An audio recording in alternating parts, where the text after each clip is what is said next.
Voymonk vlog number 35, and it is November 27th. It is 7:10 p.m. Pacific Standard Time, 2024. And I'm still not sure whether or not I'm going to continue to do the year. And actually, I'm not even sure I'm going to keep time stamping these. So going into the next year, that could be something that changes. Just a little quick FYI. But I was I want to do a vlog about my favorite action films. And I already talked about what makes a bad film, or what I think makes a maybe not so great in terms of trying to think of the word popularity. So what makes something a bad film as far as critique and commercial, but people love and enjoy nonetheless. In this one, I wanted to talk about my favorite action films. And the reason why they're favorite action films, and usually I say when it comes to action films, I think this is a category that typically kind of gets the lowbrow treatment. It's not a category that I think oftentimes gets recognized, especially when it comes to like the Oscars and the Golden Globes and things like that. It's usually a category that's kind of considered a little bit more fly by night, just and I don't like to say it in this way, but just entertainment.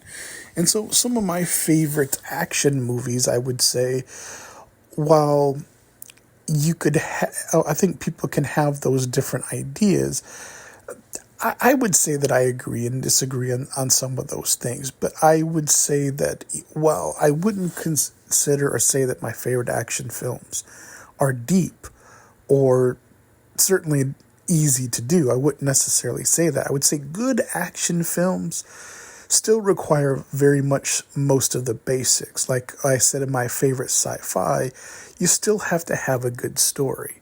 You still have to have something that's engaging, where you have characters that are likable, or at least you can care about, even if you kind of generally don't.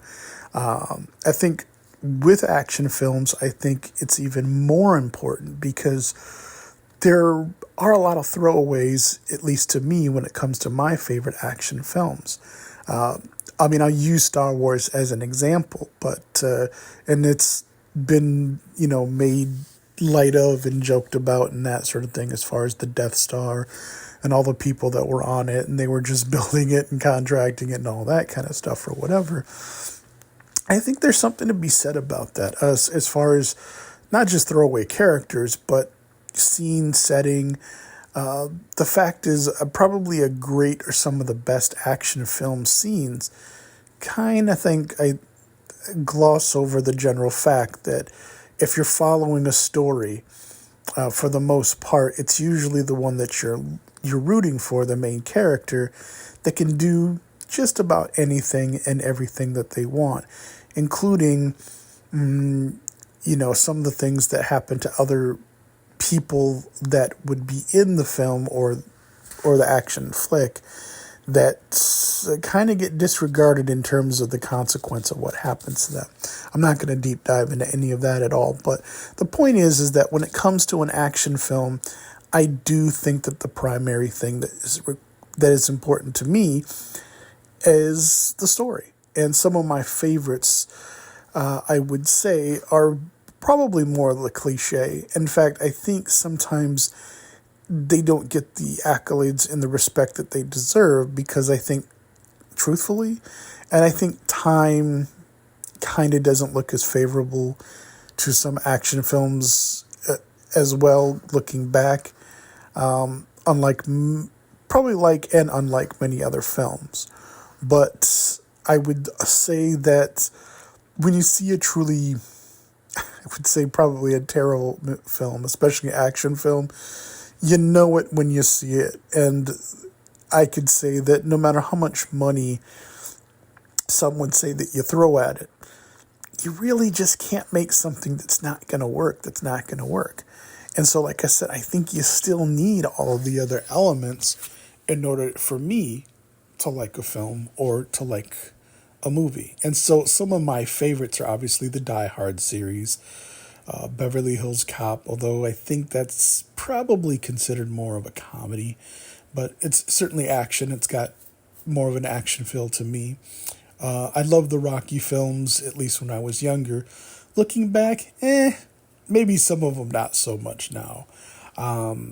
As far as The Predator, I love anything with Arnold Schwarzenegger in it, where basically he's busting in and busting out and beating up the bad guys and throwing people around and stuff. I would say most of my action films have to usually be sci-fi related, like RoboCop or The Terminator. And so, yeah, like I said, when it comes to my favorite sci-fi, those are the things that I think are the most important. I like to have a character that, while it may not be very deep in terms of the background and that kind of story, I would say that my favorites are usually the ones that are done well. And like I said, still have the acting. It has to be done well enough that it's believable, that the setting is still set up in a way by the director that is believable, and that you can kind of get away from, oh, this isn't really happening, but who cares? I can kind of go with. And the writing and dialogue, which is usually chock full of one-liners, oftentimes has to be written well enough to where if you're kind of throwing out a cheesy line or something like that, it at least needs to make sense. Needs to make sense in order to kind of not throw you off a little bit. It's like, why would he say that after he killed the guy who killed his wife or something like that? Big Bruce Willis fan, big Arnold Schwarzenegger fan. Like I said, I love action films that have a good story. And as far as my specifics, I think at some point I might actually do a video voiceover that maybe kind of goes over some of my favorites. But until then, take care.